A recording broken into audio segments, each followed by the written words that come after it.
Bueno, a ver, Ricky, ¿cómo vas? Bien, tío, bien, muy bien. Con ganas de ver a ver qué me traes, que tengo claro que es algo de diferencias, de metabolismos, de drogas. No tengo muy claro qué me vas a hablar, pero tengo ganas de que me lo cuentes.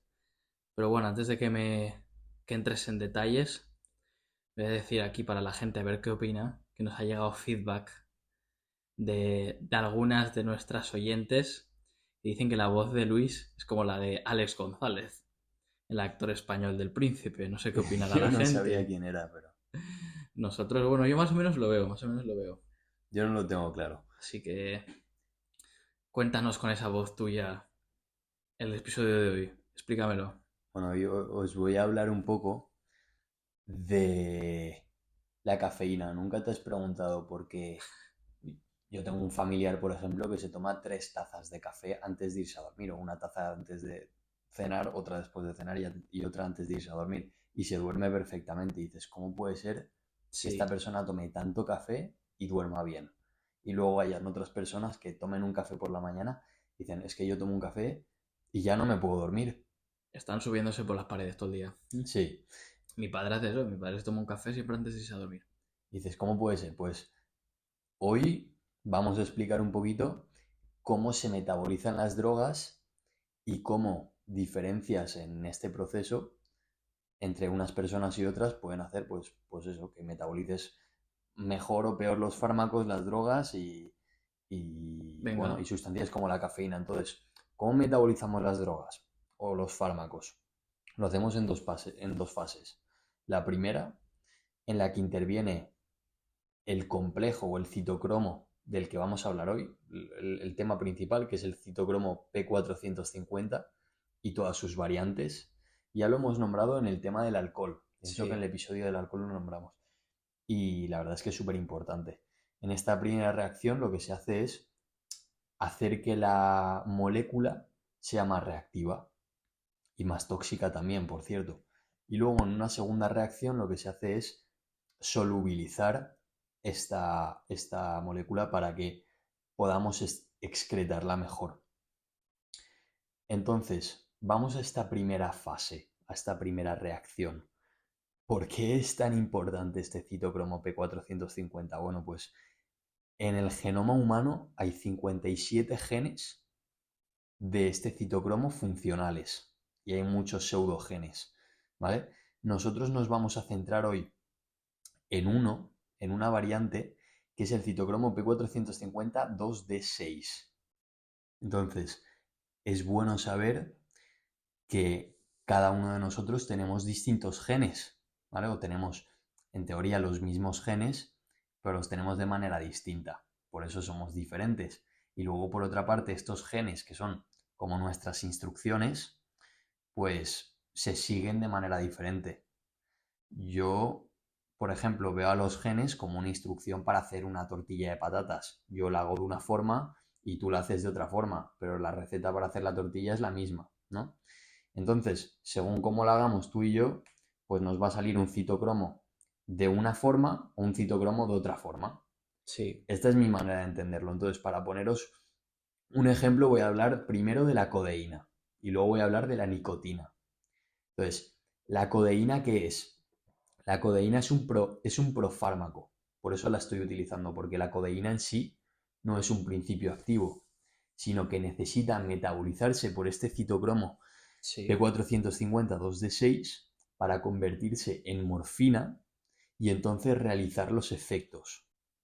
Ahora, ¿qué consecuencia tiene esto? Pues mira, el 10% de los caucásicos tiene el gen de este citocromo defectuoso.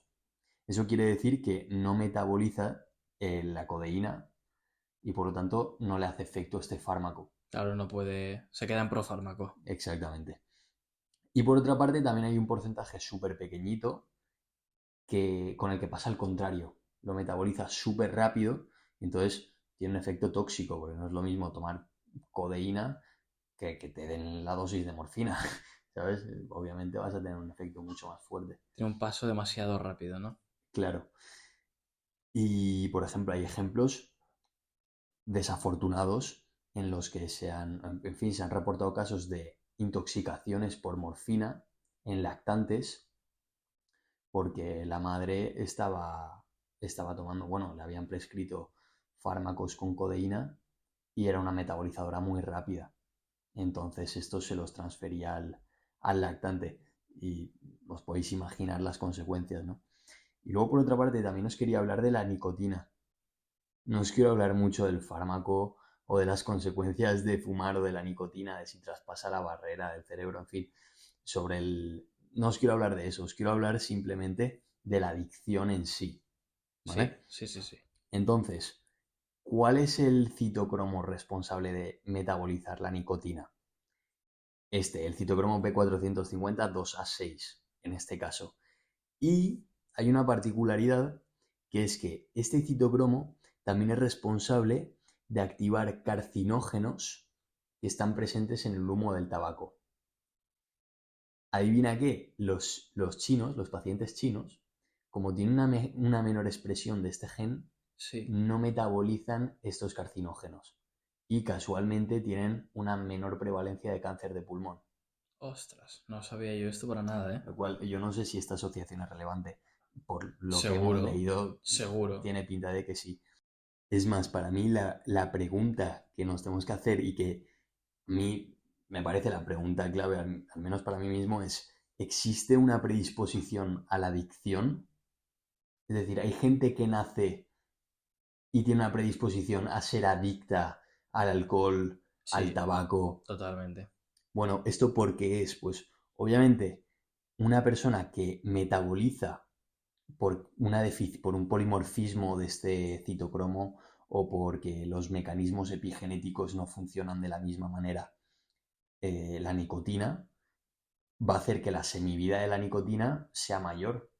¿Y esto qué va a provocar? Pues que esa persona fume o menos intensamente, tenga menos afán de fumar. Y esto va a hacer que esté menos expuesta al humo y que tenga menos riesgo de cáncer, ¿no? Claro. Quitando todas las variantes, en fin, ambientales y de autocontrol de la persona y Sí, de porque esto es educación. multifactorial, la adicción, es decir, Eh, también va con rasgos de ex- personalidad y todo. Pero tú me estás hablando de metabolismo. exactamente. Claramente, si una persona va a metabolizarlo más lento y lo tiene más tiempo en el sistema, la misma dosis, pues va a tener que fumar menos. Sí, Es una lo que me estás persona que diciendo. metabolice súper rápida la nicotina. Va a tener que fumar más. No, el efecto es, si tú metabolizas muy rápido la nicotina, lo que pasa es que la nicotina te da el hit de dopamina y de todos estos neurotransmisores, pero la semivida es muy corta, es mucho más corta. Entonces Claro. tienes una necesidad de ese estímulo. Entonces, Una semilla más corta me dura menos el efecto. Voy a tener exacto, que fumar más. exacto. Entonces tú ansías Claro. ese efecto y hace en fin, que estés más predispuesto a fumar más o más intensamente y que estés más expuesto al humo y que tengas mayor riesgo de cáncer. Además de que este citocromo activa las sustancias cancerígenas. Ajá.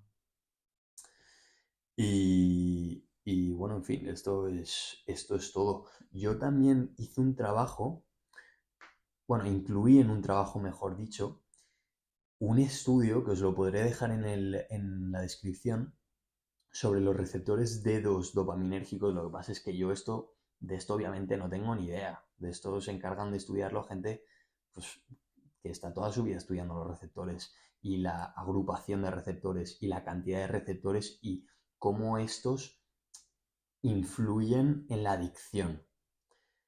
Bueno, yo lo que leí es que nosotros al nacer, haciendo simplemente bueno, digo simplemente, pero analizando nuestro genoma, nosotros podemos saber si estamos o no predispuestos a ser adictos por esta distribución y por esta cantidad de receptores de dopamina. Y es simplemente lo que hemos hablado, en vez de, bueno, vosotros sabéis ya que los neurotransmisores y las hormonas actúan sobre receptores. Entonces, de estos receptores va a depender el efecto que la hormona tenga sobre nuestro organismo. Y a esto es lo que nos referimos. Si estos receptores están muy expresados, pues vamos a tener más efecto. Y si... Se puede perfilar a una persona como más propensa a ser adicta, ¿no? Exactamente. Vale, básicamente sí, como un perfil desde que nacemos de más o menos riesgo. Sí, exacto. Entonces, me ha parecido muy guay que... Sí, la adicción es, la verdad, es un tema interesante, es eso. sí, porque es Multifactorial. multifactorial. pero Pero hay un componente genético que no podemos obviar y a veces se nos olvida. totalmente, sí, sí. Quizás para tener más cuidado con a qué expones ciertas personas, ¿no? Puede Pues ser sí, interesante. Pues pues sí, tío. muchas gracias, Luis. La verdad es que es un tema que podemos sacar más. Podemos sacar Bueno, más y porque hablar claro, de la nicotina. cada cosita de las que nos has hablado, en un futuro podemos profundizar más. Pues la verdad es que ha estado muy completo. Muy bien, Es gracias. un tema que da para mucho. Venga, Venga, tío, let's go. let's golf.